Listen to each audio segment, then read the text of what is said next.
এই মন্দিরটা আমি বাইরে থেকেই যতটা পারবো আপনাদের শেয়ার করছি, কারণ কি এর ভেতরেতে ফটো তোলার অ্যালাউ নেই।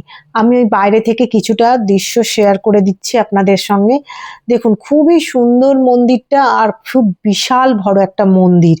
এই আমেরিকার মতো জায়গাতে এই রকম একটা বালাজির মন্দির মানে সত্যি দেখতে পাওয়া, মানে আমি তো এর আগে দেখিনি। আমার খুব খুব ভালো লাগছে। বাইরেটা দেখুন, এরকম নানান রকম ফুল দিয়ে সাজানো, গার্ডেন মতো করা আছে, আর একটা ফোয়ারা আছে পেছন দিকেতে।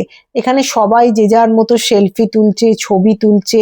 এই পরিবেশটা খুব সুন্দর, খুব ভালো লাগছে। আমিও কিছুক্ষণ ধরে একটু তুললাম। এবার এই দেখুন, এটা সামনের দিকটা, আকাশটা দেখেছেন কত সুন্দর। এইখানটায় গাড়ি পার্কিং এর সমস্ত অ্যারেঞ্জমেন্ট রয়েছে, আর চারিদিকে ফুল দিয়ে সাজানো রয়েছে।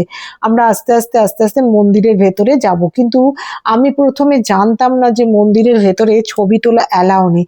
প্রথমে তো আমি এই সমস্ত দৃশ্যগুলো ভালো করেই তুলছিলাম, তুলতে তুলতে দেখুন ভালোই লাগছে, বেশ খানিকক্ষণ ধরে এর ফটো তুললাম। তোলার পরেতে আমি এপাশে এসে সামনের দিক থেকেও মন্দিরটাকে একটুখানি বাইরে থেকে ভালো করে ধরার চেষ্টা করলাম। মনে মনে ভাবছি যাকে ভেতরে গিয়ে তো আরো সুন্দর করে তুলবো। আর এই দরজার সামনেতে দেখুন এরকম সমস্ত মূর্তি বসানো রয়েছে খুব সুন্দর করে। এই যে এখান দিয়ে এন্ট্রি, এখান দিয়ে ঢুকে আমি ভেতরে ঢুকে গেছি, হঠাৎ অ্যানাউন্সমেন্ট হচ্ছে নো ভিডিও রেকর্ডিং।